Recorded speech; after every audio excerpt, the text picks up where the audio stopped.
You have changed my life forever. You were born here and you will die here. The time of the Borg is over. My gut tells me I should do this. Why am I sensing enjoyment? You heard it up top. That's right. We are back traveling amongst the stars, trekking amongst the stars, 1 week after we had an insurrection with much of the very same crew. And you know what? We decided we would come back around and do Star Trek Picard, the final season. Here with your hosts today, Skeleton Crew, Mike, son of Moog. And this is Captain Jean-luc Picard. I'm very old now. Yeah, we're back again with the Star Trek. That's right. 1 week That's later. right. And, you know, people live a long time in the Federation. You know, 100's probably not that old for him. He's got a lot That's of true. years Yeah, left to but go. he does maybe. have that disease, genetic disease that he had that turns out not to be a disease, but Right. who knows? Who knows? Yeah, how did that get transferred? Anyway, we'll get there. But, you know, there are some other things available to us. Evil Dead Rise, but that was maybe a little too scary. But if there's one thing that I would be more scared to revisit, and if you asked me a year ago, it would have been the Star Trek Picard series. Yeah.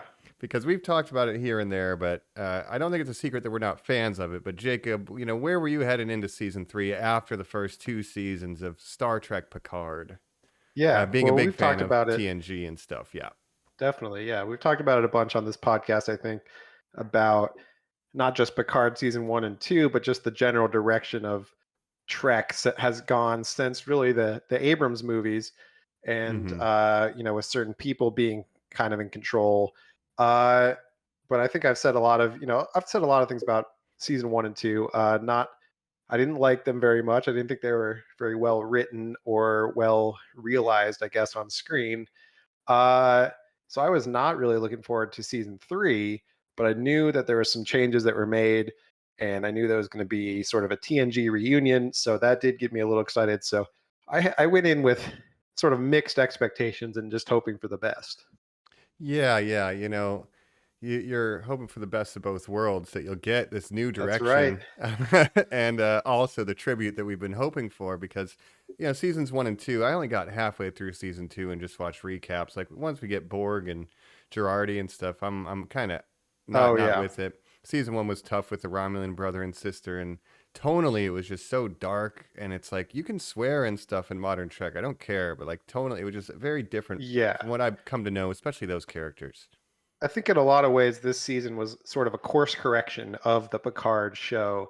When it started out, they wanted to do this new, and this was something that Patrick Stewart said, you know, coming back, I didn't want to just do the same thing. It had to be different. It had to be trying something new rather than just a TNG reunion.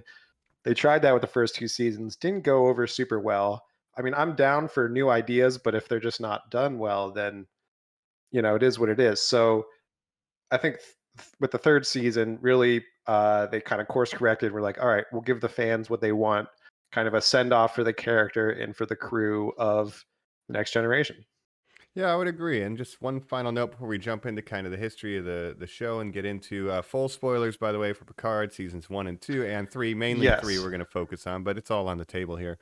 Yeah, interestingly enough, that change in direction was something we've seen hinted at in our feature film viewings, where Jean-luc Picard, Patrick Stewart, wanted a little bit of different stuff for the character.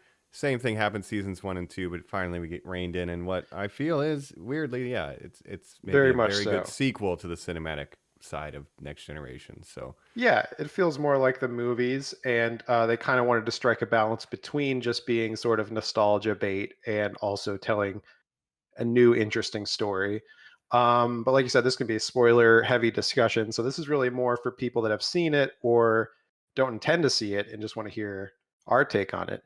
And also, you may have noticed our very own Commander Colin not here today because he has not watched this show at all. So right, we also tested his blood, and it turns out changeling maybe, so we had to isolate him. Bad news see there. what happens. The great link, but we'll be great linking up with him again next episode. And get him a bucket. Yeah. he's in his bucket right now. Yeah, he's maybe that's regenerating. a bit of a tease, but anyway, so let's see if this, you know, if did this turn out good or bad. We'll enter either a Mirror Darkly, was it a muck time, or is it going to be a good time? Find out right after this as we jump into Picard Season 3 on Normies Like Us. We're back, trekking amongst the stars for the third time with Captain Picard in his own series, probably the several hundredth time counting all the episodes and movies. But before we jump into it, again, Jacob's going to take us through a little bit of the behind the scenes and development of the series and this season as well. So take it away, Captain Colin. Yeah, absolutely. This whole new Trek era sort of began. Obviously, there was sort of a big gap between the end of Enterprise into the movies, the Abrams movies, or the Kelvin timeline, you could call them. And from that, we birthed the new Trek era, which is sort of helmed by a guy named Alex Kurtzman, who we've talked about a few times on here. He's kind of in the Rick Berman role now of overseeing the whole kind of creative direction that Trek is going in. He's a co-creator of Picard, Discovery, and Strange New Worlds, so he's kind of overseeing the main shows. And I've said it before, I'm not a huge fan of his work. I don't really think he's a good writer. Like, if you look back on his filmography, it's pretty much just a list of movies that I don't like, or mediocre movies. We're talking Transformers, Amazing Spider-Man. Right. Not a great track record as a screenwriter, which is why I sort of questioned the decision to sort of put him in this overarching role, overseeing all of Star Trek. But that's what they did. Yeah, so that brings us to current day, or a couple of years ago, the development of Picard season 1 and 2, which was Kurtzman. Also, Akiva Goldsman is another guy that's sort of, around co-creating these shows. And also a guy named Michael Chabon, who is more known as a novelist, but he was the showrunner of season 1 of Picard. So they brought in this novelist, not really known for working in television writing. And they're like, we're going to have his take on season 1. So that's why it's kind of very different. Like, it was a big swing of like trying this new thing, right? Whole new cast other than Picard and Seven of Nine returning from Voyager. It's all new characters set in the current day of Star Trek, after the events of everything that happened from Next Generation all the way through Voyager, really that kind of timeline, right? Right. Yeah. And it was, a novel idea to maybe get this novelist in there. But maybe the writing was on the walls after the first season ended with middling reception. Thank you very much. That's completely correct, because Michael Chabon did leave after season 1. Season 2, the showrunners, I believe, so this guy named Terry Matalas, writer, TV writer, came in, started working in season 2. Also, Akiva Goldsman was the co-showrunner in season 2. He wrote the first 2 episodes, Terry Matalas did, of season 2, which I thought, it got off to a good start. It only fell apart, after that. So I liked his work in season 2. Then he left to kind of start developing season 3, which is going to be this whole different thing. And he became the showrunner for season 3. So he sort of changed everything about this show, right? I mean, there's a completely season 3 compared to the first 2 seasons, new music, new graphics, like everything is different. Like, it's just a complete overhaul of the show, right? It's a real course correction, and weirdly, how different the first 2 seasons were to the third one. I think we both agree that you could watch the third season without watching the first 2 seasons, if you wanted to. Absolutely. But there are, I noticed in hindsight, like seeing these final couple episodes again here and the whole season, there are things that are paid off from the first 2 seasons. So like if you can get through them, or if you somehow liked them, there are like things do get wrapped up in the first season that I thought were just dropped, and it's like, oh, we were actually addressing some of these things that were oversights in the second season. So interesting work they've done here with 3, but how did they kind of decide where to go with this? Right. Well, yeah, I think it works as a standalone season, but it also, if you did watch 1 and 2, they nod, there's nods to that as well.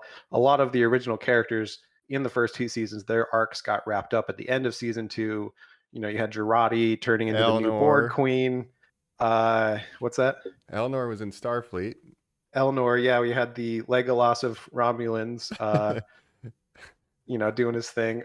I think Romulus. in canon, by the way, he might have died off screen in this season because the way, the ship that he's on, like I think explodes in this climactic Oh, battle of the season.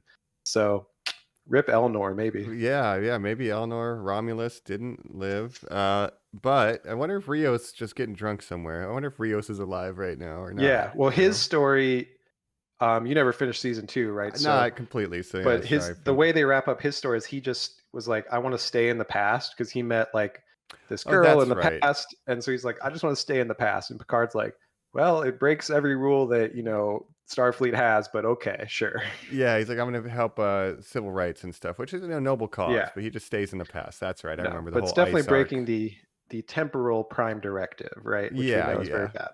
No, it's a terrible thing to do. But apparently, no, it's apparently fine. But season 3 picks up the only returning characters. Like I said, it's Picard, Seven of Nine, and Rafi, everyone's favorite, Rafi Musiker, Rafaela, Rafaela. Yes. fan favorite. Yep. So that's kind of where we're at the beginning of season 3. Um, Picard's been on some adventures. His body has been replaced by a positronic android body that is exactly like the body of an old man with the same illnesses or whatever that And comes life with that. expectancy too. There's no upgrade Yeah, whatsoever. We just no, no he's just changes. still an old man. Uh-huh. And that's where we're at, right? That's where we start off. Yeah. We to speak broadly, we're spending the first couple episodes like we're eventually just getting the band back together, and so there's like some Yeah, and breadcrumbs even that we're slowly adding to it. But yeah, go ahead. the whole band doesn't even get back together until at least the second half of the season. But the way it starts out, first we get the obligatory scene with Picard's Romulan maid / love interest from last season, who kind of gets Right. written off really quickly. Uh, Yeah. and he's got to go. Him and Riker. So he gets a distress signal right from Dr. Beverly Crusher. She's doing her own thing. We don't know really what's going on with that, but he's like, we need to go investigate this. Who does he call? His old friend number 1, William Riker. William T. And they go to the USS Titan, which this is another tie-in with the movies and with Nemesis that we're going to be seeing in a month, because basically at the end of Nemesis, I believe Riker is given the captaincy of the USS Titan. So he becomes the captain of the Titan. This is set after he was already the captain. Right. So he's returning to his old ship. There's a new captain there, and of course, Seven of Nine is the number 1, the first officer on the USS Titan. Yeah, which is cool because, obviously she's been in Picard, but she wasn't stationed. She was out of Starfleet for a long time. So to see that she's now been stationed and is made number 1 on a she's been on a whole journey where she was working with bounty these Rangers. Yeah. As a former Borg, she's kind of defending other former Borgs. She has a whole arc, of course, does some adventures with Picard. Now she's back in Starfleet. Yeah, we get some. Well, speaking of legacy, sort of, we have like LaForge's daughter is the helmsman, and she doesn't want to be an engineer, and that she has conflict with her dad that comes up later, So which reminds me of in Generations, we see Sulu's daughter on the bridge of the Enterprise in Generations. That's going to be a familiar theme of this season. Is sort of callbacks, sort of remixing old, Star Trek archetypes and stuff. I've said before that I feel like it's the Force Awakens of Star Trek: The Next Generation, and I mean not in a bad way, but like just in a way where it's remixing old themes or archetypes to tell a new story, dealing a lot with like the generations, right? So you have this older generation versus these new people, and just remixing, from the OG movies to the TNG movies, and making something very similar seeming, but also new. You know what the vibes I get from this season? It's very much the original series feature films, where the characters are older and the way they approach problem solving, it's like different because they have more experience, they're aged, they're not not as young as I used to be. Whereas the movies, it's like Picard wants to go sleeveless and punch everybody. So we're actually getting that arc of like, what do we do in our twilight years, right? And he's too old to be action guy now. Right. Right. So I like that the characters, like we have Kirk wrestling with getting older and like, what is my legacy? What if I had a family? And like this kind, so we get these themes that are Yes. now woven together. Like you said, a greatest hits kind of remixing and retelling. Definitely, yeah, a lot of Wrath of Khan vibes. Even coming down to the plot of a son that he didn't know he had, which we'll be getting into. Yeah. Uh, This first it's very arc has a familiar. lot of Wrath of Khan Yes, and it's energy, sort of right? the first couple episodes, 3 or 4 episodes, are sort of a standalone adventure where they're on board the USS Titan. Things go kind of bad. They get stuck in a situation, and you got Picard, Riker, the new captain, Captain Shaw of the USS Titan, Hmm. all kind of having to figure things out and get themselves out of this no-win situation, right? Yep. But we also get, I think, what is the biggest bombshell of the first couple episodes, Beverly Crusher and Picard. They need to have a talk, right? And I think Yes. this is our, Dr. Marcus, as it were. That's right, exactly. So we set up, Beverly Crusher has a son, Jack Crusher. They're doing some stuff. They're kind of on this secret operation. They can't say what's going on, but they're killing people. Like they're being chased by people that are trying to kill them. And the Hmm. first thing we see in Dr. Crusher's first scene is that she's like killing people that are coming after her, just like murdering them in cold blood, which is very un-Starfleet, but it shows how kind of desperate their situation is, right? Yep. And in the final episode, there's like a nod to that. And we see her in Insurrection picking up a gun. And it's like they didn't give her much to do in some of the early movies. So there has been development, and it's like not out of nowhere that she is learned to survive, right? There's some crazy stuff going on for her. So when I first saw the episode, I was like, that's a little weird. But after seeing Insurrection, I'm like, you know what? No, this is fine. Um, and yeah, Yeah, you come stakes to are high. understand why, what's going on. And Yeah. this is something that I really liked about this season was that all of the original cast members, they think, how can we give them something, like give them like screen time, give them an arc, something in this that allows them to sort of uh do their thing, which a lot of the movies, a lot of the cast members kind of got set aside in the movies, didn't get a whole lot to do, right? Especially Dr. Crusher, Hmm. Troy, they kind of get sidelined. Even Geordi, a lot of Yeah. times in the movies, didn't have a ton to do, and he gets more to do in this too. Yeah, it's oftentimes the Data Riker Picard Dater. show in the movies Dater, but hardly know her. And I think that's something that even the original series movies didn't do as well. Like I think you could see this as three movies strung together almost, like three arcs. Yeah. And throughout that, every character does have a moment of growth and payoff, and like they have something to do, and it feels earned. And I think that's really cool, especially as we get more characters brought into the fold here, and even redeeming some characters that maybe I didn't care about in the first two seasons. So, you know, Yeah, absolutely. So they go on board the Riker and Picard. They're like, all right, we're gonna go on the Titan. We're gonna tell them that we're doing an inspection, because I'm an admiral, you're a captain, like we're high up hmm. guys. And then they meet Captain Shaw, a new character for this season, who's sort of a very different captain than a lot of the captains we've seen in Star Trek. He's not impressed at all by them. He's like, this is very strange. Why are you trying to take over my ship and stuff? He's kind of fighting Hmm. them a bunch. And there's an interesting dynamic there, right? Yeah, I do like Shaw. I saw someone mention like he's an asshole, but he's the right kind of asshole. Like Yeah, it's justified, and you understand his point of view. He's a little he's by the book, and it's a boring book, he says, so to speak. But yeah, I like the yeah. conflict that he can have, and he's not taking any shit from Riker or Picard when most other people be like, "Oh, the great, admiral on the bridge." Whoa. And he So, reminds me, I don't know if you've mentioned this before, of I think Jellicoe, right? The captain that takes oh over yeah, when Picard is undercover doing a Kardashian thing. Um, butts heads with Jellicoe Riker in takes that one. over, yeah, as the captain of the Enterprise, and a lot of the crew doesn't get along with him. He's sort of butting heads because he's more of a by the book person.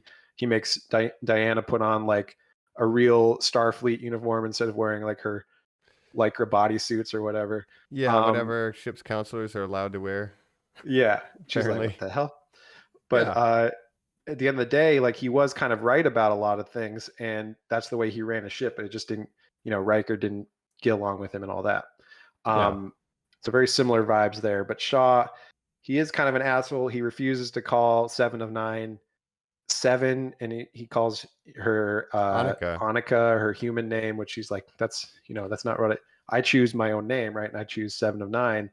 identify himself. But so but he has that arc right over the course of the season, of course. Yeah. We won't go too far, but he has some trauma with Borg, and he's biased, and he's essentially dead naming her, which is fucked up. It's like Yeah. he's really being a dick about it.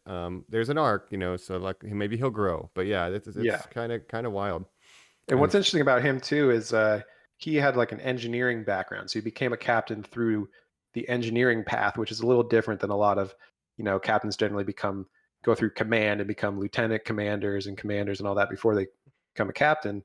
Mm-hmm. So what's funny is he doesn't care about Picard or Riker, but when he meets Geordi later, he's like has like a fan moment where he's like, "Oh, I look up to you like so much, like you're an inspiration, and everything," and he like freaks out, right? Mm-hmm. So I thought that was like a funny character moment for him.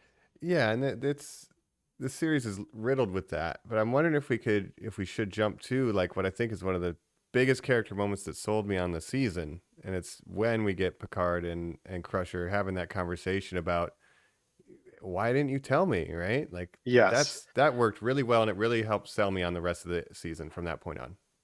Absolutely. So the big reveal of Jack Crusher, who is Beverly Crusher's son, and of course, as we find out, Picard's son, that she didn't tell him about. Of course, he's named after Jack Crusher, Picard's old friend, who was married to Beverly Crusher, father to Wesley, of course, who died. He went with the Traveler or something. Wesley Crusher died. Sorry, yeah, Wesley, yeah. Jack Crusher died, a friend of Picard, and so this child is named after Jack, but it's Picard's son, and she never told him, and there's this big conflict about, And we kind of find out a little more about their history after the movies, after everything, like in between now and then, like they tried to make things work as a couple, and ultimately it never worked. And so, but she did get pregnant and then decided not to tell him because obviously Picard has had a lot of family issues come up from both the movies and this show, where he has familial trauma. He's never wanted kids, but then in Generations, when his brother and his nephew die, he's like, maybe I do want kids. No one will carry on the Picard lineage and all that stuff. So it's something he's thought about for sure, right? And then even when he goes to the Dream universe in Generations, he's got like that Dickensian family at Christmas, right? Yep. So it's been in the back of his mind for a long time of like, maybe I should have kids. Yeah, and similar echoes of what Kirk is dealing with at this stage of his career, when he's like, "What's my legacy? Why didn't you tell me, Carol?" Yeah. So similar beast, but done in a new way. I think done well, and it pays off a will they, won't they that never really solidified in the series or the movies, like this romance between Beverly and Picard that everyone felt was just under the surface, but you could never quite confirm it. So now, 100%, that's canon. So yeah, exactly. It shows that they did kind of continue to live their lives after the show ended and the movies ended. But it just didn't work out. And then Beverly's been sort of missing for like a few years now because she's been on the run with her son, who's now a full-grown adult, at least in his mid-20s. I'm not sure exactly how old he's supposed to be. Mid-20s or so, yeah. Yeah. And he is like a little Picard Jr., right? He's kind of this, even has a British accent. He's not bald. He's got hair, but right. He's got that famous British French accent, that French British accent that you get Picard, when you speak English. French British accent. Yep. But he's an interesting character. He's kind of Kirkish in that he's kind of like, or he's like a young Picard, as we see in some flashbacks. Young Picard was a lot more jumping into situations and a little bit of rascal, Yeah. And so I kind of see a lot of young Picard in Jack Crusher. He's kind of a rogue, but great, interesting character and introduce, and I think it worked out really well. Yeah, and I like the actor. I think he does a really good job. I think I buy that they're related just with his performance and mannerisms sometimes. And he has a secret too, and that'll be revealed. But someone's coming after him. Very confusing secret. Find out why. Very confusing secret actually. But do we talk? Are we introducing our antagonist? Who is after them and why?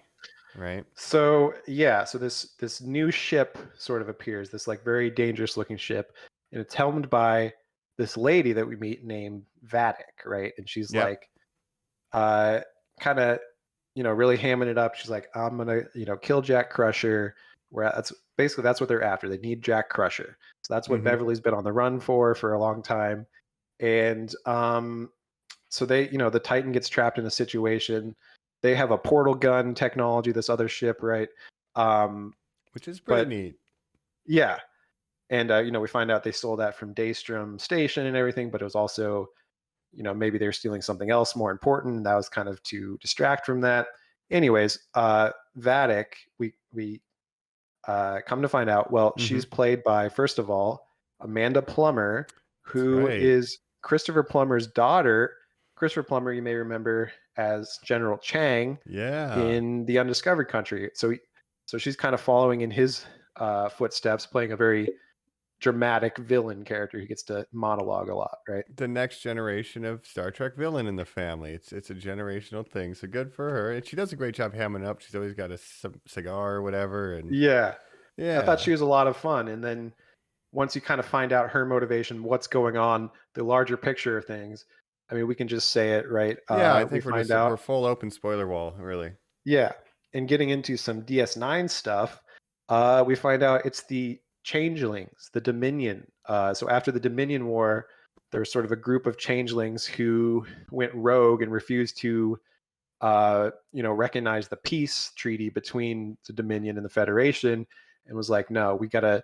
And if you guys don't know, the way DS9 ended, how the Dominion War ended, basically the Federation designed a disease that affects the changelings, biological warfare, right? Yeah. And then they made a cure for it, but they only said, we'll give you the cure if you surrender. So it's kind of sort of, brings up genocide questions and sort of moral questions like that, right? Right. It is, and there's always the shades of gray with the Deep Space Nine stuff. Some great Cisco episodes. But yeah, it's and so these they created extremists, basically. Like their actions created extremist changelings that are like, no, fuck that. We're gonna take our buckets and we're gonna do something about this. Right. They get and we caught find up out in the wrong crowd, maybe, but they're part of this whole thing now. Yeah. Yeah, we find out they make an alliance with another villain. They end up getting sort of genetically modified or improved, where they can now they're a lot better at like imitating other biological beings and things like that, where they can even pass blood tests and stuff like that were used to detect changelings before. They've advanced a lot, right? Yeah, and in the vein, as this developed too, thinking of the season in hindsight as a whole, I really like this kind of way they introduce these elements, because you're like, first it's just Amanda Plummer, then we're gonna have, but there's changelings, then holy shit, and a lot like Conspiracy, they've been slowly infiltrating Starfleet like at the highest level. And we're about to hit a stretch where we get a lot of cameos, a lot of return characters. It becomes much like Conspiracy. Who can we trust and who can't we? Because they can get past our bioscanners, and anybody can be a changeling. And you get this really tense series of episodes where it's like, how do I know I can trust you? And like that's done pretty well. Absolutely. And, it's been done in, like you said, the episode Conspiracy and other episodes where we find out, they've infiltrated Starfleet. And even DS9, that was a reoccurring thing where the changelings would impersonate important people, like Chancellor Gowron of the Klingons was a changeling for a long time, and trying to escalate war tensions between them and stuff. So, and Dr. Bashir was a changeling for a while, right? So they know how to infiltrate, and now they can get past the basic tests that we use, like with blood and stuff. So it's like they're all over Starfleet now. You can't trust anybody. Yeah, it's a thing. We can no longer heat up a stick and test your blood now. Like that doesn't work, right? So yeah. But it has that kind of paranoia of the thing where you're like, I really don't know who to trust right now. So it creates some interesting interactions. And it's all hands on deck. Yeah. Yeah. With Vatic, introducing her, I was like, okay, this is interesting. She's kind of interesting. I don't know what her deal is yet. And then you find out, she's part of this changeling extremist group. And then you find out who's backing them. It's even a more serious threat in the third act of this whole season. Yep. Like you said, it's a great way to introduce different villains and kind of upping the stakes throughout the season. And it makes logical sense why they might ally, and why is her ship so advanced? Where did she get this thing, right? And stealing the portal gun. There's a lot of interesting things that in hindsight, it's like, you guys really thought this through, and I'm pleased with that. But We get some cameos, some people. We get higher ups calling, "Hey, changelings are in the shit." You know, we Tuvok calls us. We get a return of a big TNG character. You know, if you want to go into some of That's this, right. we get some great cameos in these episodes. Yeah, and well, that's the next thing. So after they get out of this situation where they're stuck in this area of space, they're trying to get out. They're using, They portal keep getting gun portaled. technology. Yeah, they Yeah. put right back where you are. Um, so the real conundrum for they're all, but they get out of it, and then they meet up with Ro Laren, right? Ensign Ro from the Next Generation, played by Michelle Forbes. She comes back as now, I think, Lieutenant Ro or Commander Ro. I'm not sure. Yeah, Um, but she goes and meets with Picard. Picard is feeling a lot of feelings because of how her story sort of left off with him. So she went off, joined the Maquis, which were a terrorist group against the Cardassian and Federation peace. They were like, this is fucked up. Like the Cardassians are bad, so they still fought them. So she decided as a Bajoran to join them. And her and Picard kind of left on bad terms, right? yeah, and she's like one of the first Bajoran characters we meet in this history of Star Trek, and it's, I think, at Yeah. least amongst fans, well known that she was originally supposed to be Commander Kira on Deep Space Nine. Yeah, I think I've mentioned that before on here. Yeah, The actress didn't want to do that long of a contract, so then they made a new character, Major Kira. Yeah. And I think she's what, season 3 or so. Don't quote me on that, but I always like the character, and she does leave the show, and it's a character that I think everybody wanted to see come back, and it's cool that they give her time to come back and have an arc and like finish her story, in as satisfying ways Yeah. they could, given And her everything arc going on. was really interesting to me because at first I was like, fuck this lady. Like, why is how can she be in Starfleet? I was feeling the same way that Picard was feeling. Like, you betrayed Starfleet and they let you back in. Like, what's going on? And then you come to realize over the episode what's going on with Starfleet, and she's there to warn him that, like, you can't trust anyone. I can't even trust the people on my own ship. Like, they find out that I told you this, they'll probably kill me. And like, it's getting really dark. They're on all levels of Starfleet, and this has all happened without detection. It's been like a plan many sort of years in the making, right? Yep, and it's going on in the background. Also, she says something to the effect of like, you also like just gave up on me. Like, you didn't really care, so don't act He was like sort of a I betrayed mentor you. to her, and he feels like it's a failure. They both feel like their relationship as a mentee mentor was a failure on both ends, right? Yeah. So to have the chance to pay that off and bury the hatchet. Also, the fact that like they have to be kind of mean to each other, like figure out, are you a changeling or not? And they have to say some shit that only they would know. And there's some good, painful memories maybe, but yeah. So she's on that one episode. Yeah, sort of a standalone performance, and at the end, she sort of helps them escape Starfleet's grasp because Starfleet at this point is trying to catch the Titan because they know what's going on, so they're trying to catch them. To unravel it. Yep. Yeah. She distracts them, basically allows them to escape, and then is killed herself at the end of this episode, right? Yeah, she makes a sacrifice to help Picard escape and hopefully save everyone else. Save the entire Federation is at stake for what it sounds like at this point. Everything. Yeah. So it's a good send off for that character. And I like that this season is kind of closing a lot of arcs that weren't really addressed from the TNG era. So now they're on the run from Starfleet. They're fugitives, effectively. And they decide to go to... Well, this is where they go to Daystrom Station next, right? Because they want to figure out what else the changelings stole other than the portal gun technology. Something else that there's part of a larger plan that's going on that they're trying to figure out. Exactly. So we got to get over to Daystrom and see what's up. Also, they did do a terrorist attack with the portal gun too. Like that. That's right. That was the whole thing as well. They blew up Starfleet Academy, or I think it was Starfleet Academy, right? That means we won't get that show. Good on them. Thank you. Yeah. Thanks for doing that. But jokes aside, we get to Daystrom. What's revealed here? I mean, we get some more character reunions, but this is where I think the things start to come together with what the big picture is. Yeah. So they go to Daystrom Station. They find out what's being held there. Well, first we get another cameo from a fan favorite character of TNG, Moriarty, right? The antagonist to Sherlock Holmes. Yes. Super villain who becomes an AI. So he's an AI in the holodeck who becomes self-aware that he is an AI. He gets modified, so he's a more intelligent AI who can act on his own now. He has a nice little arc on the show where they eventually let him go and explore the galaxy with his friend that his female friend that he takes with her, another AI, They right? just got him in a little pocket universe, though. They're like, That's "Yeah, right. They man, put him. you did Yeah, it." they Yeah, trick yeah. him, but And now they they make him allow him work to live a good security. life. Yeah. Yeah, very interesting.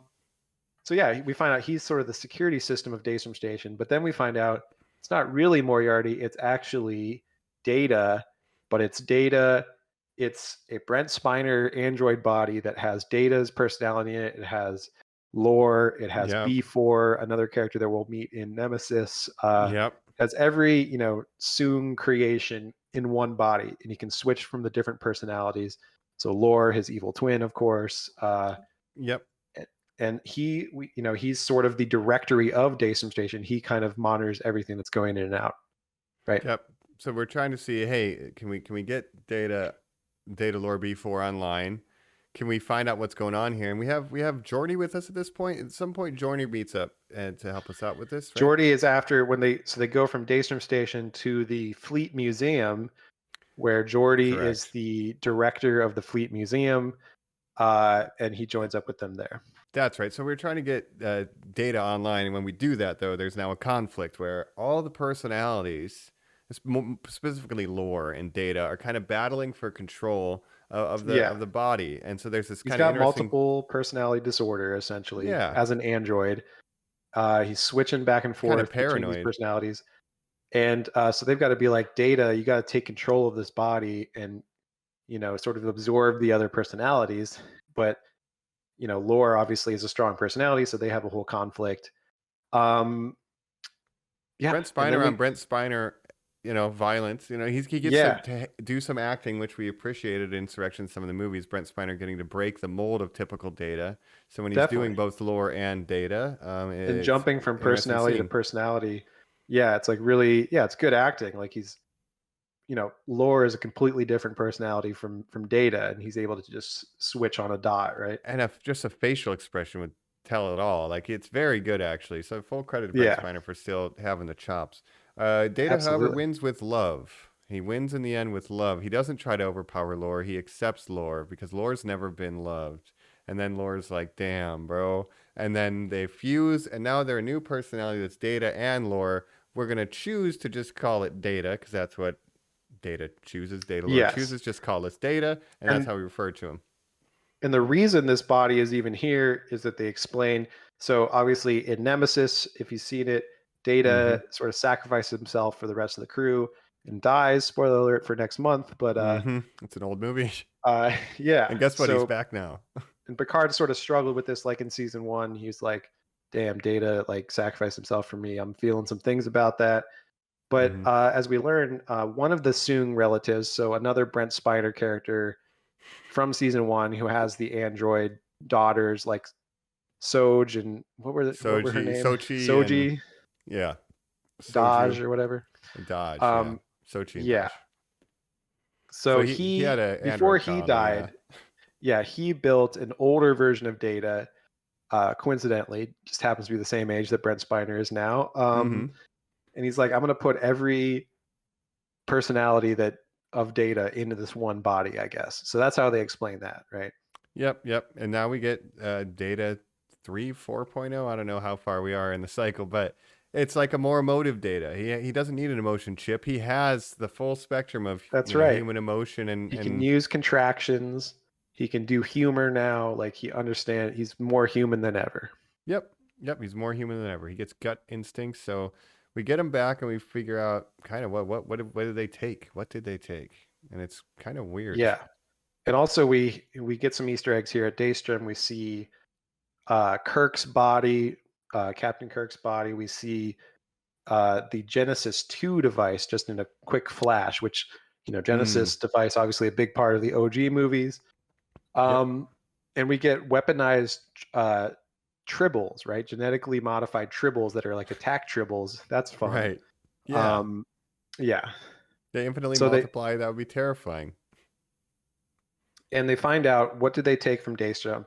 They took Picard's body, his human body, when he died and was put instead into an android body. His human body was being stored at Daystrom and has now been taken. Yep, and that's the human body that was, coincidentally. Do we do it now or no? You can wait. Yeah, we can. I don't know. Wonder what the timeline is. Well, let's just say this body was also part of a collective of sorts, and maybe that's going to play into things. But up to this point, we just That's know right. we have infiltration at the highest level. They took Picard's body. Why the hell would they do that? And they're still after Jack Crusher. That's right. So next, actually, they go to the Fleet Museum, right, to meet with Geordi, who is the director now of the Starfleet Museum. Here we get another bunch of Easter eggs where we see all the old ships. It's basically an old station that all the parking spaces, I guess, around the station have old ships in them, and that's a lot of fun. You get to see the Defiant, Mm-hmm. Voyager, the Enterprise A, Kirk's Yep. Enterprise, right? Even the HMS Bounty, which is the Klingon bird of prey that they named the bounty that they use in the movies, like the Yep. whale movie and everything. Mm-hmm.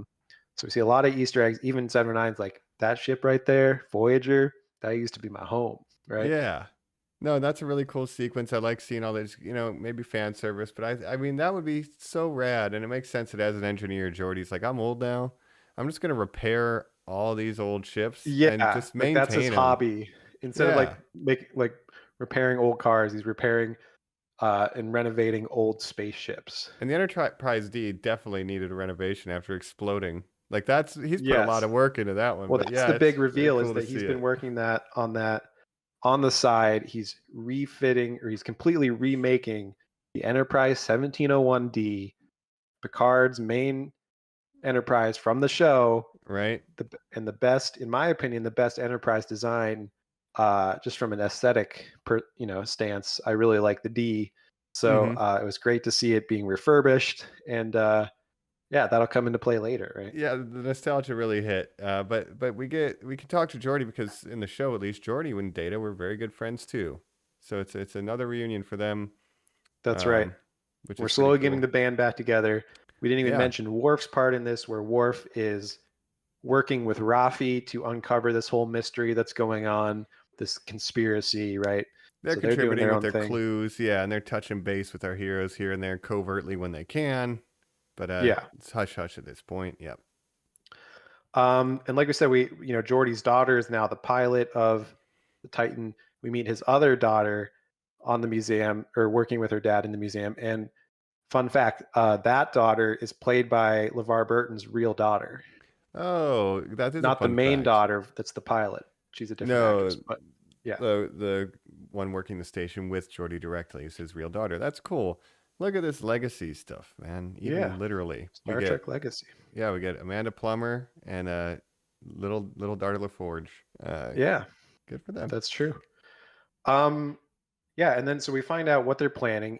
Frontier Day is going to be this big holiday, and it's the 250th anniversary of Starfleet. So Frontiers Day, this ties into Enterprise. Actually, this is the Mm-hmm. first day that the NX-01, Captain Archer's Enterprise, was launched into space for the first time.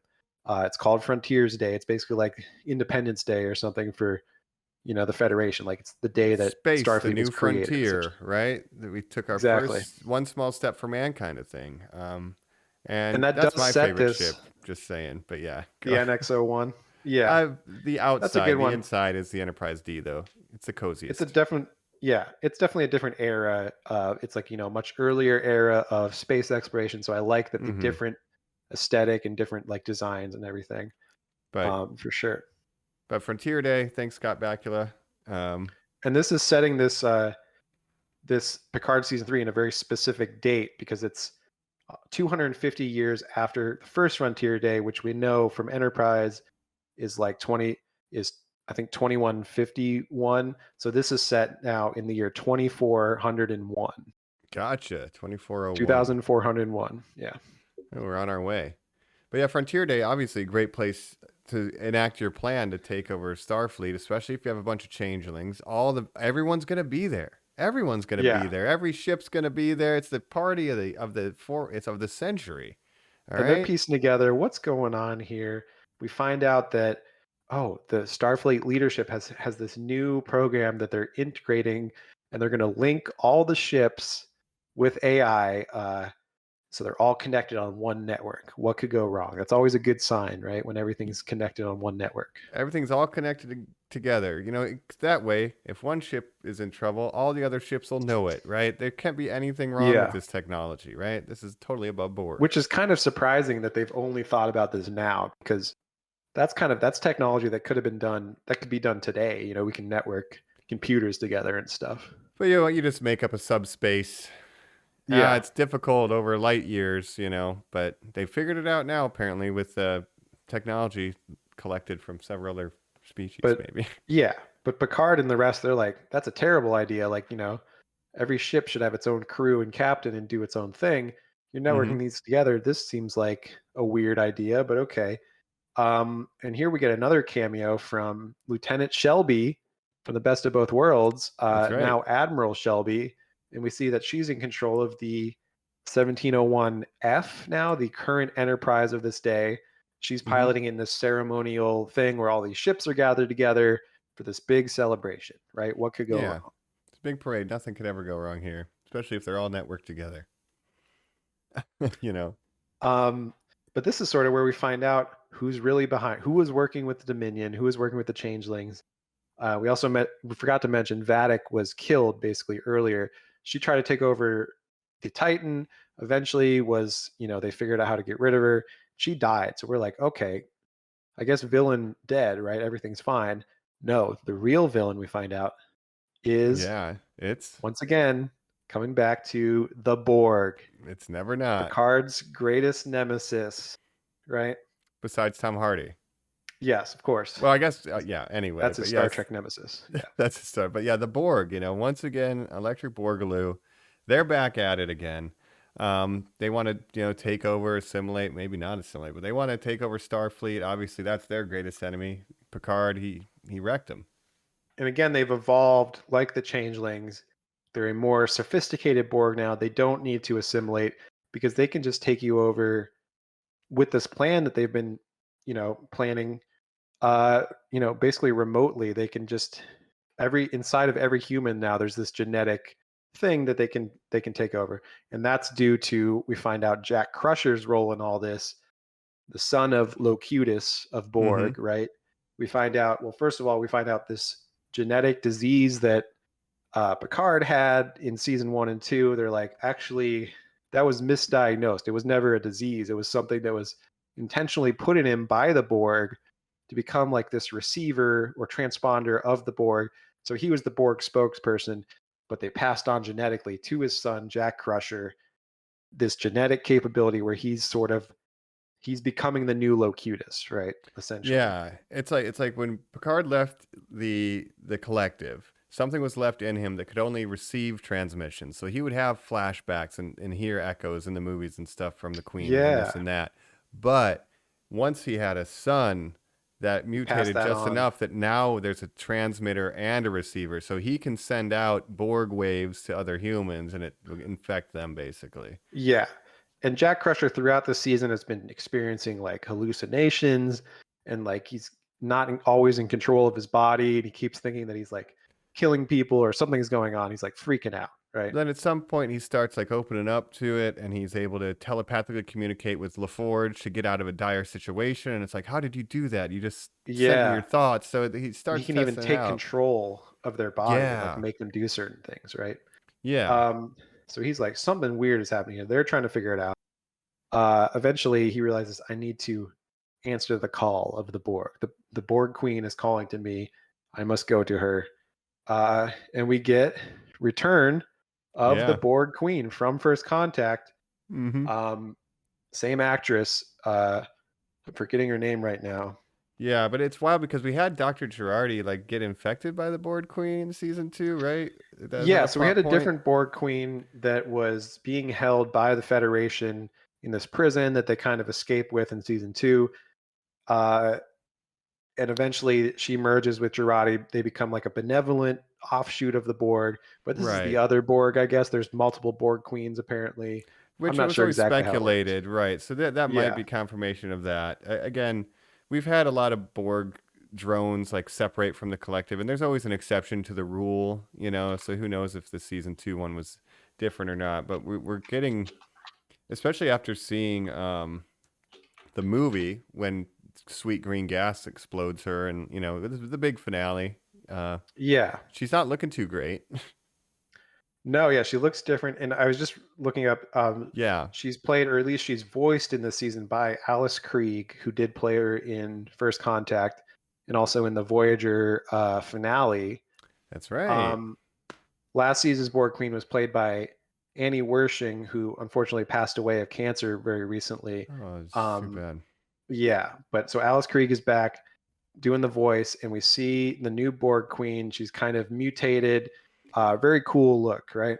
It's Very really interesting. dark, but like this is where I think what they were going for is more serious tone in the first two seasons. It actually works here. Like this Mhm. feels like threatening. It's kind of HR Geiger. Like it's very. She has a great look. You Yeah, tell she's been through hell. And just almost Darth Maul, just through pure hatred, has she and is survived to get revenge.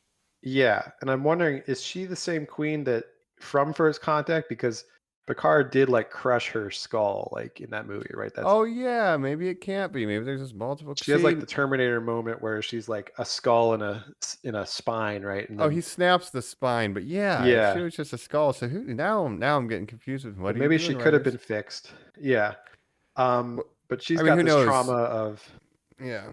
yeah, of dealing with Picard and Starfleet over the years, and she's evolved to the point where she's like, all right, we're not going to assimilate all of Earth. We just want to destroy, the human race for just being so annoying for so long and taking everything from the Borg Queen, right? She's Yeah, like and on she revenge tour. mission now. Yeah. Yeah, very Darth Maul, but she's had to like essentially she's like you left us with nothing, no sustenance, nothing. And we had to like they had to like cannibalize themselves just to stay alive like Yeah. long enough to even do this. So it makes so much sense in hindsight why the extremists from the Great Link, the changelings would team up with them because it's like They we have a hate the common Federation cause. too, and they're Yeah, both collective organisms, right? They have a similar philosophy, right? totally. And they both So I have think that was like, perfect pairing. Go ahead. yeah, morally, like it's gray areas for Starfleet, how they treated the Dominion and how they treated the Borg and everything. Obviously, there was, you know, war was a very different era where, you Hmm. can do things in war that you wouldn't normally War do, never but changes, right? that's right. But they did basically do a genocide to the changelings to end that war. And with the Borg, they're like, well, basically, we just need to eradicate them because they'll never stop. But Uh, we've had people become removed from the collective and transition into regular life, yeah. so we're also just, they're victims too Mhm. in some way. All the drones are victims in a way, and we're just like, fuck it, Right. Which is a eradicate big them. part of the earlier seasons. Hmm. Borg, former Borgs getting, abused and like Discriminated getting against. stripped of their components and stuff by, people just capture them and murder them and sell their components. Hmm. So it's kind of dealing with the former Borg rights and stuff. So it's very interesting. But it does come back to the Borg, the ultimate nemesis of Picard. He's dealt with them many times. He's got a lot of history with them. Um, yeah, I think it was a great way to like I like that they brought the changelings in. Like that was a really cool way to start the season. But then I even did like the twist of it, the Borg also being behind it all, because it just made sense that Picard's final appearance would be dealing with his greatest enemy. Yeah, I agree totally. I agree totally. And I think that's setting up the stakes of this finale here. So let's come back right after this to really break down the ending and where this might be going. I know there's some teases here, right? I think we're on a good clip. But yeah, Absolutely. Borg is back and resistance is futile. So we'll talk about that right after this. We're back. We are face to face with the Borg Queen. Resistance is futile, but not only face to face with the Queen, we're face to face with our own son, Jack Crusher. Has That's right. he turned himself over to the Borg, right? You said he was hearing the call. He didn't want to put anybody else in danger. He felt he was losing control. And he leaves our crew and he goes straight up to meet her. And then that's when Picard catches up with him. But Mhm. yeah, what's her plan? What's his role? We know he's a transmitter, but just Right. what's going on? We find out the grand plan that they have, and this is really funny if you think about it, but Hmm. essentially all the young people, basically if you're under a certain age, you have this genetic thing within you, that you can be remotely basically turned into a Borg drone.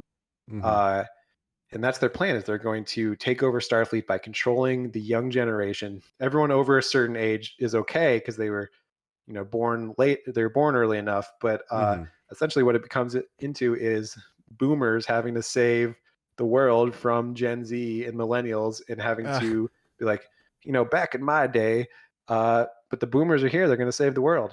What do you Well, think? yeah, you know, back in my day, you couldn't get indoctrinated over the internet. You had to have somebody come up to you and infect you with "We are Borg." Now you Right. just go online. If your brains, yeah, it's pretty funny how I could see the stretches the writers are So the going. It's on the ultimate, internet. Yeah, the ultimate message of this is like, oh, these young people are on their phones too much. They're turning into zombies. They're turning drones. into drones, Borg drones. But us boomers, we know how to do things. We'll have to save everybody. That's You kind of know, what it feels like, which is very funny to me. But I hey, didn't think about it I like like it. that. Yeah, you kids don't know how to change a tire. You never change a tire in your life, right? Oh, that's But very it is funny. kind of perfectly targeting people that would be a fan of the OG Star Treks that maybe, are a little old. These young people with their, Star TikTok. Trek Discovery and everything. Yeah. Yeah. Right. They have one mind. They like one kind of music. They say, all the same shit. Like I can see that viewpoint. And Yeah. it just happens to coincide with the TNG audience that watched it in the 80s. Obviously, we came into it in our 20s, like way after it finished airing. At least being Right. fans of it. We'd seen it here and there. And that's a great way to have, oh, who's the heroes now? It's all our old crew. Everyone's over the age limit. Thank God that they can, save the day. And we could spend the last couple episodes because we like trap all the crew that have been Borged. They somehow transport them into a holding pen or whatever. And it's like, all right, Yes. we got them out of the way. Now the final episode's old people only. Let's go. And now this is a great way to bring in, oh, we need a ship that's not connected to the network like all these new ships are. Oh, yeah. Oh, Jordy, didn't you say you were working on the, the Enterprise D on the side and refurbishing it? Oh, we'll take that. So we get the nostalgia bait of going back on the D, on the bridge, Mm-hmm. and it looks amazing. I was so happy to see it. Man, it really did hit. Like, we thought this might happen, but when you see that it's been rebuilt, restored, and it is cool to see them back on the ship, especially we talk about how dark the lighting is with everything else. And it's like just being on a Yeah, cozy, warm bridge with our favorite cast, more or less. it's great. It worked. Yeah. And it was kind of off-putting when they start using it, and they do have like that sort of darker lighting on that ship, because it just looks weird, because I'm not used to seeing it like in that lighting, and I'm like, No. man. But I appreciate it being back. It really, like I said, compared to Force Awakens, it's that, Han and Chewie getting back on the Millennium Falcon moment of We're just home. pure nostalgia, but in a way that makes sense. Like that's why I like this plot is so ingenious, of like getting them on this old ship for a specific reason, Yeah, it's right? not connected to the internet. Oh, I just Yeah. finished restoring this old F-150. You guys want to take it out? It's not a Tesla. Yeah, Um, so all the boomers get on that, reminisce about, the 7 years they were together, hell of you a know, run. flying through the stars, looking for Um, strange new worlds. That's right. No, it's great and it's funny. I saw Red Letter Media mention like technically Voyager would be a more advanced ship, but it's like they don't know That's how to also use not that. connected. Yeah. Yeah, but like they know all the buttons on the Enterprise D. They know that thing Yeah, inside and out. They would have to learn Voyager. They no, their muscle memory is with the D. They're going to drive the D because they know what to absolutely. how to get the most And there's out of some it. funny moments with Worf where he's like, well, actually, I prefer the E for, this superior weapons and stuff. And then they Yeah. insinuate that Worf led to the destruction of the E, which happened off screen, like after Nemesis, Oh, which is very right. funny. He's like, oh, that was not my fault. Yeah. Um, because in canon, or I don't know if this is canon or not, but like in the books, after Nemesis, Worf is made the captain of the Enterprise after Picard, because Riker Okay. becomes the captain of the Titan, and Worf becomes the captain of the Enterprise, which would have been the E at the time. And Gotcha. with just seeing Insurrection last week, seeing a lot of the E bridge and stuff, I just really like the D so much better as a ship than the E. It's the greatest bridge, I think, without question. Yes, Yeah. and it's not, it's something that they'll never like make a bridge like that again, because, like you said, everything's got to have dark lighting, like, Yeah. everything's got to be grim and serious, and it can't be a nice, warm, inviting, carpet and wood panels like the Enterprise D. Yeah, can you tell the difference between the Discovery Bridge and the Titan Bridge? Like, no, Yeah, it nobody all just can. looks, it's all just stainless steel and like, screens and stuff like that. I get it if you wanted to go dark lighting, focus on the council, we have combat, but when you're chilling, like, come on, man. We it needs to feel like an environment people would live in for Yeah. years, So that's The my only one other thing they failure of the have like current. that, Yeah. yeah, I think the closest one to that now is the Strange New Worlds bridge, where it's more colorful, like the OG show, like they kind of bring in, and it's that era, so everything looks like that era, but it's still got like the more dramatic lighting, but it's a little more colorful and has a little more personality. Right, and then you go to the quarters, and it's like they got a fireplace, right? Or in the Yeah, Enterprise D, like there's carpet and plants. But then when you see Jack Crusher's quarters in this ship, it's like a prison cell. It looks like right. the NX-01 Archer like level of comfort. Yeah, because the Enterprise D, as the flagship of Starfleet at that time, was designed more for diplomacy and exploration more than combat, because there Yeah. weren't any big threats like the Borg or the Dominion Yeah, at we that did just point. come out of the war, Yeah, so maybe they so shifted their strategy. Starfleet really had to change over those years because they were dealing with the events of First Contact, and then the events of Nemesis, which would have a big shakeup in that universe, and then the Dominion War. It's like they've seen some shit now, and it's kind of like this is a post. It's like a post 9/11 Starfleet. It's a post Dominion Yeah. War and Borg attacks Starfleet, so they're more militarized now. Yeah, at what point does Janeway come back too? Because if that's like a couple months after the Dominion, we're like, holy shit, you brought the Borg again? What the hell? Yeah, right. It doesn't And I stop. think Yeah. First Contact happens a little before the Dominion War, right? But Nemesis Right. happens right after the Dominion War. I believe that's the timeline. Gotcha. But yeah, so they've had a lot of They've conflict seen a going lot of on. shit. Yeah. Yeah, for sure. But the whole Constitution class, even other ones we see, yeah, those were nice digs. I would rather want to live on one of those. But Yeah. yeah, wartime, we're going to cut the comfort and focus on the hardware, survivability. So you know what? I'll take it. I'll take it in universe. But Yeah. we And get we get our some crew cool shots of, on the ship yeah, we like. on Yeah. the bridge, the whole crew there together, looking great. Like Alacars, bro. yeah, Yeah, the I was UI. fanboying for sure. Like, it's pure fan nostalgia bait, but I loved it Tied for in a sure. way that at least feels organic. And there's a lot of things in the first season where I think the writing was just very, very bad. So even though they're shoehorning the fan service ship, it like serves the story better. Like it still works. It can be fan service and serve the story. Both things can be true, and I think they pulled it off. Yeah, Once we got the zoomers out of the way. absolutely.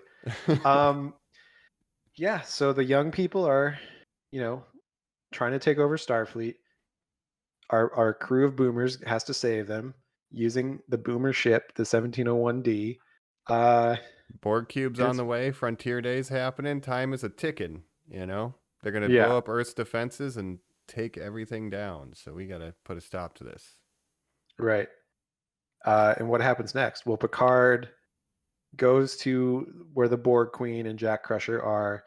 He has a big, moment where he's trying to convince his son to like, let go, like don't let the Borg control you, like you gotta, you gotta be strong and all that. And he's even like, take me instead, like, leave, I'm Locutus, I'm the one you really want. And Yeah, which yeah, harkens back to the lines from First Contact when she's like, I want an equal a counterpart, and he's like, take me, your counterpart. It's like, not anymore. You're old, dude. Get out of yeah, here, right? yeah. He does the same thing with Data, where Mm-hmm. he's like, take me instead of Data. But she's not interested in him now. She's interested in Jack Crusher, who's the younger, more advanced version of him. Mm-hmm. Yeah. And so we have kind of two teams here. It's like Worf and Riker and Picard kind of storming the cube, right? And then we have Geordi has command of the Enterprise D. Deanna's in her usual chair, and Data's kind of flying it around. So we have these kind of two squads going through. Right. But in order to save Jack, that's the primary thing. We get some shoot 'em up, and I didn't know your sword was this heavy, which was a funny moment when Riker tries to use Worf's sword. Oh yeah. Swords are fun, but he has to have a heart to heart. He has to jack himself back into the collective. Like Picard has to choose to interface with the collective to reach his son, which is a crazy character moment for him. You know. Yeah, it's really tying together all his old arcs, dealing with the Borg and also dealing with his reluctance to have a family, but also kind of wanting a family too, wanting someone to carry on the Picard name.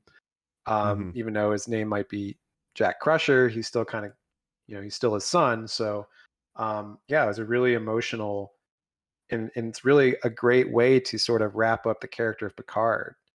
Yeah. Uh, and it feels like they were trying to do something similar with his mom and everything last season, but that stuff just didn't work for me as well because he really never mentioned his mom or any issues with his childhood before that season, right? So it's Right. like, where's Right. this all coming from? On a single, not in on a single episode, not when he's visiting his brother at the vineyard, never when he's home back on the old Yeah, homestead does it come up ever. You know. but his whole thing has always been like, I don't like children. I don't want to have, I don't want to have a family. I'm a career focused guy. But over time, being like, maybe I do want someone to sort of carry on my legacy and sort of coming to terms with that. And then, obviously trying to make a family with Beverly Crusher and everything, and that not working out. So it's all culminating with this, I think. And they sprinkle in stuff with Jack, like having gone to Starfleet Academy or whatever, and almost confronting him as Picard's talking to a bunch of cadets. I'm having my lunch and telling you about the time we did the adventure, right? And Right, Jack's like, "What about your family? You ever, And he's like, "I am only a Starfleet man." And Jack's like, "Dang it, like right. you don't Which even is know I kind of funny exist." because like Beverly gave him the choice whether he wanted to contact his father or not, and he chose not to, except in this secretive way where he's not revealing who he is and stuff, but trying to get a How gauge can of you? who his dad is. Yeah. Yeah, which is weird. Maybe not the best approach, but we're all human here. But it's like, how Yeah. how is he supposed to react to you if he just thinks you're some random asshole? Right. Um, but it shows there's some pain there, and they have arguments. So to have the final heart to heart, where it's like, even Jack's like, look, when I'm here, like, it's chill. Like the collective, it's like kind of accepting me, and then he's like, well, you're my son, I love you, and if you're not leaving, I'll stay with you. And that's like kind of the moment that helps them connect, and then they're able to say, you know what, Borg Queen, nah, Yeah. Vin Diesel, family, Nah. and Family. yeah, so Hmm. they break out. Um, Yeah. Meanwhile, all the young people are being controlled by the Borg, including Geordi's daughters and stuff. So they're like, we don't mhm. want to kill these people. We want to somehow save them and get them back to being normal humans. Yep, and so they're all over ships, all over Starfleet. They're still threatening, like they finally blow up like the defense station. So like it's almost Earth getting dooskied time, but in the Yeah. last And like minute I they're able to mentioned, defeat them. Yeah. with Admiral Shelby, the cameo, very brief because pretty much she gets mutinied by her own crew when the Borg start attacking and killed. So that's like a quick cameo before she's killed. I think the 1701F is destroyed, the Enterprise, Hmm. uh, as are, many officers and stuff were not expecting their younger crew to mutiny. So there's a lot of casualties. It's going crazy. Yeah. Um, but eventually they are able to save the day, right? They're able to save the day, except there's one issue: the whole cube's blowing up, and there's no way we'll be able to get them Get out of out there. in We can't time. transport them out. It's Riker's gonna die. He calls Deanna and says, "Take care of our kids" or whatever. It's this emotional time. Hey, is Yeah. this all right, Worf? Today is a good day to die. You're like, damn, That's get right. us They're out of all here. willing to die in order to finally destroy the Borg. Save all of Uh, humanity. yeah, The needs of the many. You know. that's right. That's what they're trained to do as Starfleet officers. Yeah. Mm-hmm. And that's why Um, it's so. But there's one Starfleet officer who learned that lesson as well, and he did sacrifice himself for the greater good. His name was Lieutenant Commander Data, and now he's at the helm. Deanna has a crazy empath moment where she's like, "I know where they are." Geordi says, "Here it is." There's no way we'll ever get to them in time. And I just want to say this because I really enjoy the moment where Data's like, I have a gut feeling that I can do this. And I just really like this interaction. And then when he's yeah. finally flying the ship, and they just trust me, and they do. And he takes the ship in. They're flying through the Borg cube like the Millennium Falcon out of the Death Star. And then Deanna's Yeah. like, "Why do I sense enjoyment?" And you just see the smile Yeah. on Brent Spiner's face as Data's. He's loving it. And they transport him out of there, and they make the escape. And it's like, oh man, that was pretty cool. Fan That was a servicey, great but moment. pretty fun. Yeah. And just knowing this is the last run with, this crew. Like what a great way to like culminate all, everything they've done together from the show and the movies. And to wrap up, yeah, your greatest threat, your greatest flaw, right? Like you could never be a father. Now you're a father, right? Yeah. Raffi, your son wants you to see your grandkid. Good for you, right? You're a good guy now, Raffi. All this stuff. And even Annika gets to take over. 7 of 9, I apologize. 7 of 9 gets to take Well, over. Shaw has that moment. So Yeah. Shaw dies, right? He's a casualty of this war, but before he dies, and he's had this long arc where he's trying to get to know 7 of 9 better and understand how she thinks. And his final thing that she says to her is calls her Captain 7, right? Mm-hmm. And we find out Captain that 7. he recommended her to be a captain at the end here. Yep. So he did respect her and was trying to sort of understand her better. So a great arc for him, and all the different characters. Like I said, like Geordi, we said it last week with the eye implants, like him being able to use his eyes to act. Like you just realize what a good actor he is, and he gets to do a lot of acting with his eyes in this, with his daughters and And he gets stuff. to And it's just captain really the good. Enterprise D. He gets Yeah. helm. Gets to take the bridge. Yeah, it's Yeah. really good. Beverly has. Worf has sort of grown as a person, become more in tune with his feelings and stuff. He's like doing yoga and like all this crap, and people are like, Worf is doing yoga now. He's like a non-violent, peaceful guy, except when he needs to be violent. Mm-hmm. So big character growth for him. Yeah, and like everyone gets more to do, right? Yeah, and I think overall this season as a whole, everyone really had a moment to shine. Riker has some really great stuff too. Like he takes over the Titan, which was his old ship. He has a lot of good jokes. And Riker and throughout. Troy. Of course, they had a child that died earlier in the show. Mm-hmm. So they have the trauma of dealing with that, and then knowing what Jean-Luc and Beverly are going through with their son, who is in danger and stuff, and also Beverly getting to do a lot of good acting with her son and with Picard and everything. Like everyone gets something to do. Yeah, and it's the only oversight I feel is like, where is Alexander Worf? Like Right. everyone's being good dads, and where is Will Wheaton? That he's with the Traveler. We saw him at the end of season 2. Yeah, He comes and he takes Soji away. Is it Soji or Sochi or whatever? Whatever one of the Dodge or Sochi, one of them. But that's he's like, right. come with me. So you see him a little cameo. He's doing all the behind the scenes. Will Wheaton, he's doing the talking Trek or whatever they call it. Right. You have so to imagine he's he's like, you couldn't give me one cameo. Like I would feel really bad if I was him. Yeah, he should show up as the Traveler and like have a scene with Jack Crusher where he's like, "Oh, so you're my brother, huh? That's cool." Yeah, I guess so. Yeah, like that'd be wild. Maybe that could still happen in the future because things are teased out here. But I do want to mention the final wrap up. I love this little you get we're cooling down. There's a little bit more on the ship. You get Data's therapy session, which is very funny. But they end up right back at the 10 forward set, like the bar, the actual bar, 10 forward, not the one in the bridge. And they're drinking, having a good time, and we end it in a card game the same way we did in Best of Both Worlds. And I think that was really great. Absolutely. Yeah, the shot of the table from overhead circling around just like old times. And then even before that, because that's the last shot of the whole show, right? Which is a great way to end. But that scene at the bar, but yeah, go ahead. Yeah. But we get our tease of what could the future of this Trek, of this era of Trek look like. Yes. First, we get the Titan. So they go back to the Titan. I think this was like a year later or something. Some time has passed since the big climax. But they're taking Picard back to the Titan, and they reveal, oh, she's got a new name now. And I'm like, well, what could this be?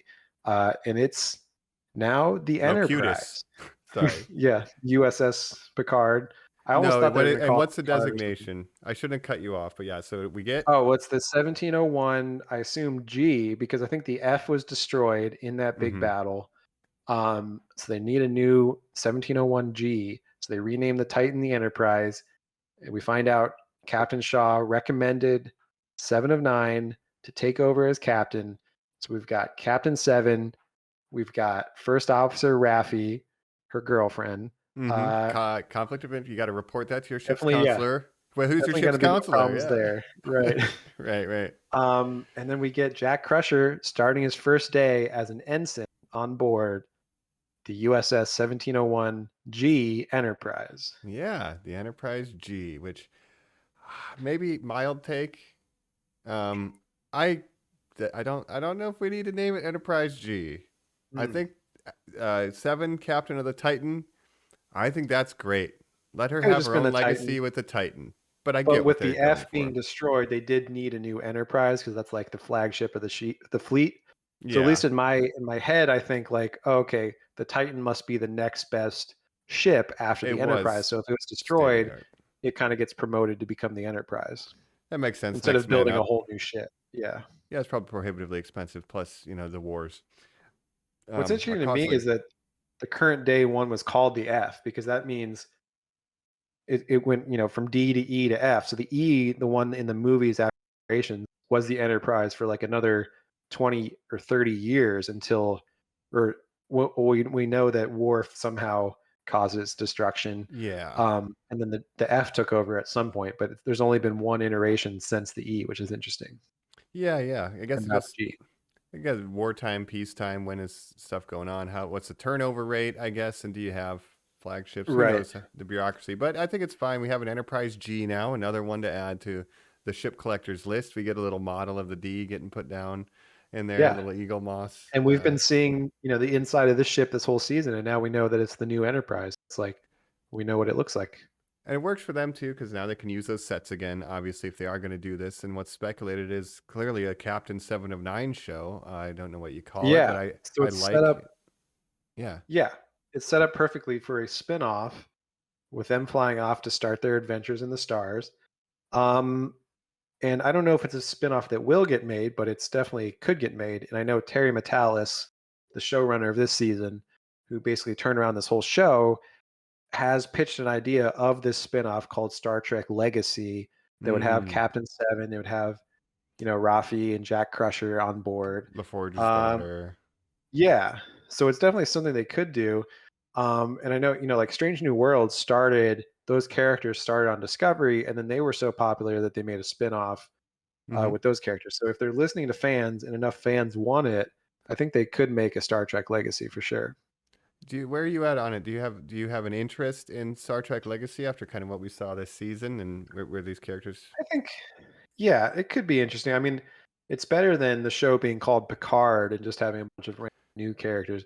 Like if they're Right. going to make new characters, like 7 of 9 being Captain, I like that. I like the actress Jerry Ryan, Mm-hmm. and I like her portrayal of Seven. And she's experienced a lot of growth from her Voyager days. She's a lot more human now because she's had a lot more time to integrate with human society. But Mm-hmm. she's still coming to terms with her Borg side and everything. So I think, yeah, she would make a great captain. I think Jack Crusher's a good character. So I could definitely see more adventures of this ship for sure. They laid enough groundwork to at least have something interesting there, and I think the most interesting thing is 7 of 9 as captain. I think Jerry Ryan did a great job this season. I mean, she's not been bad in the other. It's just I don't like how it was written. Yeah, Um, but there's a lot of absolutely. good emotional moments for her, and even her meeting Data and stuff like that. Stuff like that you would always hope to see. Yeah. You know, And of course, and we we get get it. Tuvok, Tim Russ on this show. First, we get Imposter Tuvok. That's a nice little scene. And then we Changeling get real Tuvok. Tuvok at the end. So I would like to see, I know Admiral Janeway is still out there. They should bring her back. Like, bring all the Voyager characters back in weird ways in this show. Like, that would be Oh, fun. that and you know what? If you bring back some of those cameos from Voyager, then we can get Barclay worked in because Barclay kind of saves everyone on Earth. I don't know if anybody Yeah, knows this, but he invents a technology that allows us to communicate with the Voyager and help them get right. back. Yeah. But Um, it would be really funny if they brought all the Voyager characters back and Ensign Kim is still an ensign after like oh, 20 years. It's like, yep, that I'm would be 50 years old. I'm still an ensign. Never that got would be promoted. really great. Just playing his flute. That'd be Yeah. hilarious. No, I could hear it now though, Captain. It's like Janeway talking to Seven. See the captain in my quarters for coffee, hello, like that'd be great for them Yeah. to reunite because they had such a mentor-mentee relationship through Right. And Voyager. So, Janeway is an admiral now. She's mentioned a couple times on this show, I think, as hmm. being an admiral at this point. Oh, we get Yeah, an I think that'd be admiral really that's the fun. son of Pavel Chekhov. Fun fact. That's right. Well, actually, he's the Yeah, the president of the Federation. president of the Federation, and his That's name right. is Anton Chekhov, and it is Walter Koenig's voice. who played Oh, Chekhov, the original Chekhov. He's like 90 years old now, but they got him to do this little voiceover part where come he's on. warning people to kind of stay away. And he's called Anton Chekhov. He's the son of Pavel Chekhov, and he's called Anton because in honor of Anton Yelkin, who played Chekhov in the Abrams Yeah. movies and tragically died. Yeah. Um, so that's like a nice little thing there, Yeah, little Easter egg. that's a deep cut, nice Easter egg. Yeah. But I think there is more that they could do. I wonder more than a season of I hope fans enjoy this season at least. I did. It like you said, it's the Yeah, best next gen movie. It improves, and I thought I would never say this. It makes the best of both worlds better. Like it makes Star Trek: The Next Gen better. Just this season, yeah. it does It's a good justice to wrap those up, and it characters. wraps up, yeah, their arcs in a way that the movies didn't. I mean, we're going to be talking about Nemesis soon, so we'll have to see how we feel about that. But I Right. think a lot of people would have liked a fifth movie just so they could have got a better ending to those characters, and we finally got it like 20 years later. Yeah. Um, but just I, this whole direction that Trek has gone the last couple of years, it's very interesting if you compare it to Star Wars, right? What's the problem with Star Wars? They're making all these shows. Not everyone, likes them because of some of them feel sort of like empty nostalgia bait in a lot of ways. mhm. Um, a lot of people agree that their best show recently was Andor, which was trying something new. Star Trek, on the other hand, they kind of like, all right, we're going to try new things with Discovery. Love it or hate it, like it's very different than a lot of the mainline It's not Trek serious. shows before this, right? Yeah, Yeah, yeah. The episode structure is like we have season long arcs instead of, shorter single week yeah, adventures, which is my favorite format of Star Trek. This has a long arc too, but I think it marries the two ideas as best you can while giving you the same characters and yeah. But scenarios. between like Discovery and the first two seasons of Picard, like they're like, we're trying new things. And a lot of the fans are like, we just want basically the old stuff, but like told in a new way, which is kind of what this season felt like. And even Strange New Worlds, the old format of being episodic and being kind of lighter in tone sometimes, like felt very much like the older shows. So I wonder if their new direction will be like, well, people really like the nostalgia stuff. We're going to go all in on that and become sort of more like Star Wars, where we have all these random characters coming back and stuff, which is definitely hit or miss for me in the Star Wars universe. Yeah, you know what? I think that's an interesting thought, and I think it's a perfect place for us to jump to maybe final thoughts and general speculations on the universe of Star Trek and that whole side of Paramount's business model as a whole, because this is one of their biggest brands, and it'd be interesting to see based on this where they go. And I have a couple ideas I'd like to pitch to you too. So we'll talk all those when we engage with this conversation right after this. We're back. We may have just invented the portable beam up, but that'll have to happen at another time. Right now, we're going to be wrapping up our thoughts on Star Trek Picard season 3 and also kind of looking at the future of Star Trek. Jacob was just mentioning, if the nostalgia thing is a big payoff, will they lean more into that? Because Star Wars, it's a bit hit and miss. Um, Yeah. I could And see. we're hitting a sort of a turning point in this new Trek era where we have Discovery ending, Picard ending. Like the next season of Discovery will be its last. This is the last season of Picard, but it could have a spin-off. So we have Hmm. Strange New Worlds still going, Lower Decks is still going, and they've announced the next live action mainline Star Trek will be Starfleet Academy, which will be focusing, like it sounds like, on Starfleet Academy, cadets, just starting out kind of thing. Paramount's just Um, like, where's our Harry Potter? And it's not yeah, Starfleet Academy. It's not, but they'll right. And try. it's interesting.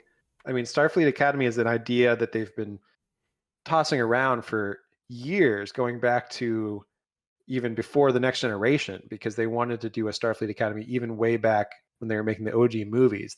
That was been pitched. Hmm. Eventually, they made Next Generation instead of a Starfleet Academy show. If you recall, Normies, on our previous episodes, we talked a little bit about that. So this is an idea that's been bouncing around for like 40 years. Uh, I guess it's finally being made. They're also making a Section 31. I think this is like a mini series or a television like movie type of thing, with Michelle Yeoh, of course, Yeah, who for was in her Oscar Discovery. win, right? Big, Yeah, big clout for them. Good for and them she to sign was her. like a popular character in Discovery of being like this. Section 31 operative kind of. So I guess they're bringing her back for that. But I don't know. So like, yeah, do they have the resources to also make a Star Trek Legacy? They kind of generally only been making 2 live action shows at once, kind of concurrently. They don't really have like an insane budget for more shows, right? So, Yeah. but if fans prefer Star Trek Legacy with the 7 of 9 Captain 7 spinoff over Starfleet Academy, I wonder if they'll kind of pivot and change their plans a little bit. Or is it just like, I don't know what the profitability margins are for these things, but it's like, are they trying to please everyone? Like, if we do Legacy, we'll get like old school Voyager and TNG fans like kind of into it, right? If we do Yeah. Strange New Worlds, that's just kind of like the new refresh, but it's a prequel, right? So that's gonna, Right. which that's a cool energy, but it's event. We know at some point, spoiler, Yeah. I do he's think they're gonna course die. correcting like their whole approach to Star Trek recently, because I don't know, like Discovery, I don't think it was super well watched or well liked. Mm-hmm. But with that coming to an end, like they really could go a whole different direction with Star Trek, and they're starting to think about like how can we capitalize on this IP, right? So How we'll can we pay keep off. people watching? Yeah, so we can pay off people who are fans of Discovery with a miniseries with Michelle Yeoh coming back for Section 31, right? We can appease the old fans with potentially Legacy. Younger fans, maybe Star Trek Academy is a little bit younger skewing, like Prodigy or lower, like it could be a younger skewing show. They might be trying to hit every part of this fan base. That it just might be scattershot is what it feels like because we're on several different timelines and time periods. Absolutely, yeah. Which makes it feel like, at least when we had Voyager and Deep Space Nine and TNG, they're in the similar time continuity, and now it's a little bit Right. messy, which makes it hard. Right, but you have Strange New Worlds, which is a prequel that's set in its own To time Kirk. period. So Legacy could be like the continuation of this time period, which continues from Picard, which continues from those other shows from the 90s. Yeah, I don't It's know. just like, it seems all over the place, but if I could recommend one, the movies you said for TNG, obviously, wasn't the send off for the characters people would hope. Best of Both Worlds is a very, very good series finale, I think. I think it's good. But the movies soured that. And then this series fixes the end of TNG. And Yeah.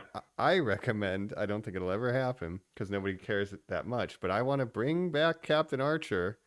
Bring back the NX-01 crew if you could do a mini series because they really got screwed out of their ending. That's Temple true. Cold War. They really got screwed out of their ending. And if you can do this legacy thing, and maybe nostalgia will be there, do a ask the audience if they want it because I think it would be great to see Scott Bakula back, Jolene Balak, Tim Yeah. Russ. Just If the finish. fan base is there, yeah, I don't know, Yeah, but get the dog back. I'd I watch think they it. deserve it. And Yeah. we get Jeffrey Combs, like let's go, man. Like that, I would love to see them back at it again. Definitely, yeah. But who knows? I mean, yeah, I would watch it. I don't know if the fan base is there or not, but You're if kindly they're going to be saying that bringing it's back all not these old there, shows. and I don't think it is Well, either. unfortunately, I do like that show, but it was canceled after 4 seasons due to poor performance. So is Yeah. there enough to bring it back? I would like to think so, but we'll see, right?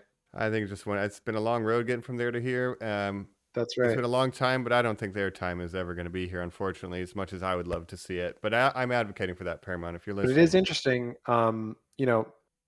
TNG, Voyager, and DS9, they all went 7 seasons, kind of the typical Trek length. Enterprise went 4. Discovery, only 5 seasons. Its 5th season is going to be its last. TOS went Strange 3, New right? Worlds. What's that? TOS was 3, right? TOS was 3 because it got canceled, but then found new life with the movies. Right, right. And on syndication. Strange New Worlds, I hope, goes 7 years. That would be great. I would love to have 7 years of Anson Mount. That's still my favorite new Trek. Colin was very right before joining the Great Link that Lower Decks is also really, really good. Even if you don't like animated shows, if you can get through the first couple episodes, that's a very, very strong Trek show. It is a Trek show. Don't think it's just a goofy Rick and Morty ripoff because it is not. No, I like Lower Decks a lot too. I like Strange New Worlds. And now Picard season 3, and those have been kind of the best reviewed new Trek things. So hopefully they continue to listen to their audience and go in directions that people want. Like I said, I've said a lot of things about Alex Kurtzman. I don't think he's a bad person like Rick Berman. He Mm. just makes some bad choices sometimes. But I also, he's the co-creative Strange New Worlds. He's kind of let showrunners do their own thing and not overshadowed them too much. So I'm positive looking forward in Star Trek in Yeah, general. I'm feeling optimistic, and I think Yeah, we optimistic. both recommend fans of TNG or Star Trek to watch this season, even without 1 and 2. It was a lot of fun going through it. Uh, Absolutely. I yeah, think if you're a TNG fan, even if you're a fan of the movies or you feel like maybe the movies weren't that great, weren't a good send off for them, check out season 3. We definitely recommend it. You don't need to watch season 1 and 2. You can if you want, but really season 3 is just the must watch season, right? absolutely. It wraps, especially if you're like us and you've been following along and you've been watching all the movies as we go, and you're almost at the end of your TNG film experience. Maybe wait till we watch Nemesis and then watch season 3 of this, and I think that'd be a good way for you to round Yeah. out your TNG experience. And I got to give him credit because, like I said, I've said bad things about Kurtzman before. And a lot of times I do like the way the season starts, but then it eventually dovetails into weirder and weirder ways and just kind Hmm. of fumbles what it set up. This season really paid off and it didn't fumble the premise by the end of it, which I was actually surprised because I was kind of expecting it to kind of fall apart by the end, but it held up the entire season. I think it's a really strong season, and we highly recommend it. You're right, because this will be my final here then. But this one started for me rough because I'm like, oh my god, they're doing Picard and Crusher, and they had a fucking secret kid. Like, oh, they did this in the TOS movies. Right. And then that one scene is like, okay, I'm kind of on board when they're actually confronting each other. You didn't give me a choice, Beverly. You only want to be in space, Jean-Luc. And I'm like, whoa, all right, It's I buy it. Yeah, and it's definitely more compelling than David Marcus and Dr. Carol Marcus, right? Like it's actually a Yeah, better done version of that. doing that And like better. the And then there's father-son relationship is better than Shatner and David Marcus, right? You yeah, oh, killed my 100%. son. Yeah, you Yeah. forgot about him for 2 movies too. But yeah, it's good. And then you add the Dominion stuff with the changelings, like, oh shoot, we're doing changelings, sick. And then it builds to the Borg and it just keeps getting better. And that's Yeah, what I enjoyed the most. Like it started where I thought this was the dumbest premise and it just kept getting better and better and better. And that's the opposite of what a typical new Trek show would do. totally. And the way it started too, like if they had just started with the Borg as the enemy again, I would have been the Here Borg we go again, really? again. But the way they did it and the way they left it as like a third twist of like, oh, the Borg secretly behind it was actually pretty well done. Yeah, and again, So it makes sense to team up yeah, with the extremists. Yeah, so wow, good writing, tight script, shout out, logical yeah, payoffs. Terry Metalis Yeah, came in, really saved the show, honestly. Um, yeah, and I'm looking forward to the direction it's going in for sure.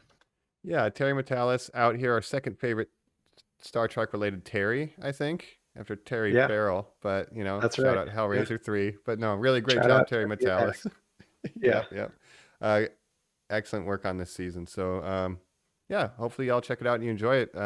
I guess otherwise that kind of wraps it up for us here with our final. Well, not final. We're gonna have our face our nemesis one more time, but the that's last right. in But the timeline. we'll be back next week with a not Star Trek, but maybe still in space. Hint, hint. Hint, hint. So we'll see. It's a big galaxy out there, and someone's got to be guarding it. Wow. Picarding it, I mean. Anyway, All right, we're talking about Ant-Man, Quantum Mania that's again. right. We had to watch it a second time. It was just too Um, good. that's right. That's right. Well, like I said, all good things must come to an end, as is this episode and the ride with the TNG original cast. What a send off it was. And we're going to be sending you off for now. Be sure to check out our YouTube, Normies Like Us. We're on Instagram. Um, any podcast network you got, iTunes, give us a rating, write review. We always appreciate that. And That's right.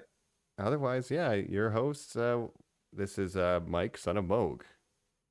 And this is Captain for the last time, actually Admiral now, Jean-Luc Picard. Thank you, normies.